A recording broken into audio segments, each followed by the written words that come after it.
పల్లెల్లో చెత్త సమస్యను పరిష్కరించేందుకు పంచాయతీరాజ్ గ్రామీణాభివృద్ధి శాఖ పకడ్బందీ చర్యలు చేపడుతుంది. పంచాయతీలో నిర్వహించే పారిశుద్ధ్య కార్యక్రమాలను ప్రతిరోజు ప్రత్యేక యాప్తో ఆఫీసర్లు మానిటరింగ్ చేయనున్నారు. ఏ గ్రామంలో ఎంత చెత్త సేకరిస్తున్నారు, ఆ చెత్తను ఏం చేస్తున్నారనే విషయాలు తెలుసుకునేందుకు యాప్లో కొత్తగా స్వచ్ఛతనం అనే ఆప్షన్ ని చేర్చారు. ఇది వారం 10 రోజుల్లో అందుబాటులోకి రానుంది. గ్రామాల్లో పారిశుద్ధ్య నిర్వహణకు ఎన్ని చర్యలు చేపట్టినా పంచాయతీల్లో చెత్త సేకరణ ముందుకు సాగడం లేదు. సేకరించిన చెత్తను ఇష్టం వచ్చిన చోట డంప్ చేస్తున్నారు. ఆ చెత్తకు నిప్పు పెట్టడంతో గాలి కాలుష్యం అవుతుంది. వర్షాకాలంలో చెత్తతో ప్రజలు తీవ్ర ఇబ్బందులు పడుతున్నారు. డంపింగ్ యార్డులు ఉన్నప్పటికీ అక్కడికి తరలించడం లేదనే ఆరోపణలు ఉన్నాయి. ఈ సమస్యకు శాశ్వత పరిష్కారం చూపేందుకు ప్రభుత్వం చర్యలు చేపట్టింది. పారిశుద్ధ్య నిర్వహణపై దృష్టి పెట్టింది. పచ్చదనం పెంచే దిశగా కార్యాచరణ రూపొందిస్తోంది. స్వచ్ఛ పల్లెలే లక్ష్యంగా కొత్త యాప్కు శ్రీకారం చుట్టింది. ఇందులో భాగంగానే పంచాయతీరాజ్ గ్రామీణాభివృద్ధి శాఖ కసరత్తు చేస్తుంది. యాప్తో ప్రతిరోజు చెత్త సేకరణ ప్రక్రియను పర్యవేక్షించడంతో గ్రామాల్లో పచ్చదనం పెరగనుంది.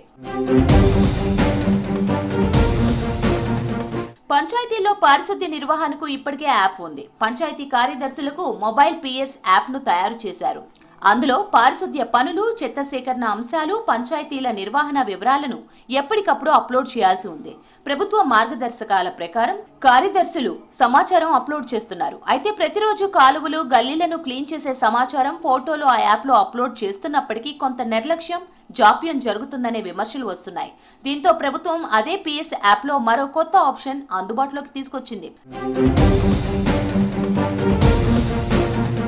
వేస్ట్ కలెక్షన్ మేనేజ్మెంట్ కోసం అదనంగా స్వచ్ఛదనం అనే ఆప్షన్ చేర్చారు.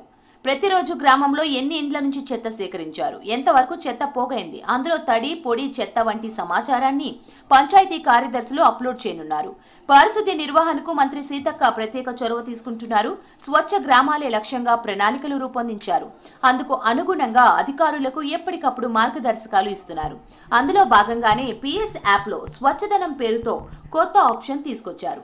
చెత్తపై మానిటరింగ్ చేయడంతో పాటు నిర్లక్ష్యంగా వ్యవహరించే కార్యదర్శులు, అధికారులపై చర్యలు తీసుకుంటారని తెలుస్తోంది. కార్యదర్శులు యాప్లో అప్లోడ్ చేసిన సమాచారాన్ని పర్యవేక్షించేందుకు అధికారులకు ప్రభుత్వం బాధ్యతలు అప్పగించింది. మండల స్థాయిలోనూ ఒక అధికారికి మానిటరింగ్ బాధ్యతలు అప్పగించినట్లు సమాచారం. సేకరించిన చెత్తను ఎక్కడో ఒక చోట పడేయకుండా చర్యలు తీసుకుంటుంది. చెత్త సేకరించే వాహనానికి అవసరమైతే జీపీఎస్ కూడా ఏర్పాటు చేస్తారని సమాచారం. ఎట్టి పరిస్థితుల్లో గ్రామాల్లో డంప్ చేయకుండా యార్డులకు తరలించాల్సి ఉంటుంది. తడి చెత్తను 60 రోజుల్లో ఎరువుగా మార్చాల్సి ఉంటుంది. కేజీ పొడి చెత్త 60 రోజుల్లో 150 గ్రాముల ఎరువుగా మారుతోంది. ప్లాస్టిక్, సీసాలు వంటి పొడి చెత్తను ప్లాస్టిక్ డిస్పోజ్ కేంద్రాలకు తరలించాలి, లేదంటే అమ్మాల్సి ఉంటుంది.